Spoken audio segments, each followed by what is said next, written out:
هر کور مکتب د نون زده کړه د سبا ویاړ. السلام علیکم. د هر کور مکتب ګلالیو زده کوونکو ستړي مسئ.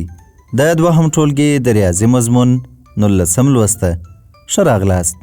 د نن ورځې د درس موضوع مو د دوه رقمي عددونو سره د دوه رقمي عددونو جمع کول دي چې حاصل ولري. ګرانو زده کوونکو، نن به زده کړو چې څنګه دوه رقمي عددونه سره جمع کړو. موږ به دا هم زده کړو چې کله دوه رقمي عددونه جمع کوو نو اول د یویز او بیا د لسیز خانو عددونه جمع کوو. راځئ چې لومړی د لاندې سوالونو په اړه فکر وکړو او وروسته به یې حل کړو. لومړی سوال: 18 جمع 47. دوهم سوال دی 42 جمع 58. دریم سوال دی 45 جمع 68. تاسې په دې سوالونو کې راغلو عددونو ته وګورئ. ټول دوه رقمونه لري. د مثال په توګه د لومړي سوال لومړی جز چې 18 دی هم دوه رقمونه لري او دوهم جز چې 47 دی هم دوه رقمونه لري. راځئ چې جمع یې کړو. لومړی سوال 18 جمع 47. لومړی به یویز او یویز جمع کړو، یعنی 9 او 6. 9 او 6 14 کیږي. 3 لیکو او یو د لسیز خانې پر سر حاصلوو. اوس نو لسیز خانې جمع کوو. 4 او 3. 4 او 3 چې سره جمع کړو 9 کیږي او یو مو حاصل کړی وو، دا یې هم 8. د لومړي سوال جواب دی 83. راځئ چې دوهم سوال حل کړو.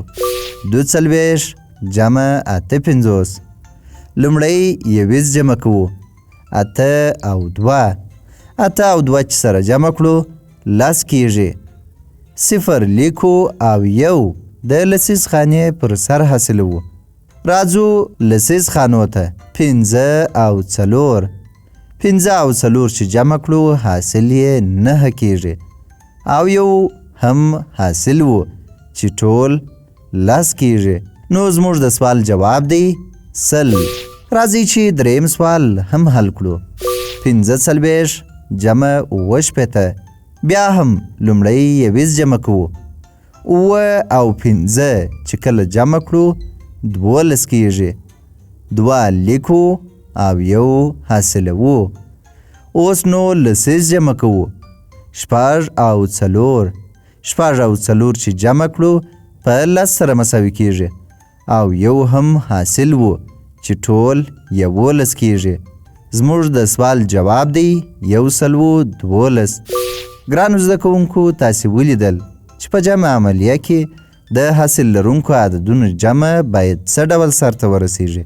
کله چې د یویز خانو د جمع حاصل تر 9 لوړ سي، لکه 10 11 یا بل هر دوه رقمي او څو رقمي عدد، نو موږ یې اول رقم لیکو او دوهم رقم یې د لسیز خانې پر سر حاصلوو او په پای کې یې د لسیز خانې د حاصل سره جمع کوو. ګرانو زده کوونکو، دا و زموږ د نن ورځې درس. په راتلونکي درس کې به د 3 رقمي عددونو جمع زده کړو چې حاصل ولري. په مخه مو ښه.